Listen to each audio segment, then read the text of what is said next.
Hi friends, இன்றைக்கி நம்ம morning வந்து நான் என் பையன் ஸ்கூல் இது செகண்ட் டே போகிறான். இன்றைக்கி வந்து அவனுக்கு வந்து புளியோதரையும் கொஞ்சம் உருளைக்கிழங்கு ஃப்ரையும் செஞ்சேன். இது வந்து இரும்பு கடாயில் நான் செஞ்சுருக்கேன் ஃப்ரெண்ட்ஸ். நல்லா இருக்குது இரும்பு கடாயில் வந்து நம்ம உருளைக்கிழங்கு செஞ்சால். புளியோதரை மிக்ஸ் வந்து நான் எம் எம்டிஆர் புளியோதரை மிக்ஸ் வாங்கி கிளறி செஞ்சிட்டேன். மிச்சம் சோறு இருக்குது, நான் மதியானத்துக்கு வச்சுருக்கேன். எதனா குழம்பு ஊற்றி சாப்பிட்டுக்க வேண்டியதான். இது கரண்ட் அடுப்பில் வந்துட்டு நான் தண்ணியை கொதிக்க வச்சு அப்புறமேட்டு கேஸில் வச்சு நான் அரிசியை கழுவி போட்டுடுறது. ஏன்னா கொஞ்சம் கேஸும் நம்மளுக்கு மிச்சமாகும் அப்படின்னு சொல்லிட்டு நான் இப்போ அந்த மாதிரி தான் பண்ணிக்கிட்டு இருக்கேன். இப்போ பார்த்தீங்கன்னா உருளைக்கிழங்குலாம் இது கரண்ட் அடுப்பில் தான் உருளைக்கிழங்கு நான் அவிச்சது.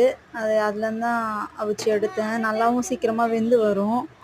கொஞ்சம் சாமான்லாம் கழுவ வேண்டியது இருக்குது, அதெல்லாம் கழுவிட்டேன்னா இன்றைக்கி வேலை ஓவர். மதியானத்துக்கு எதுனா சமைக்கணும். தேங்க்யூ ஃபார் வாட்சிங். பாய்.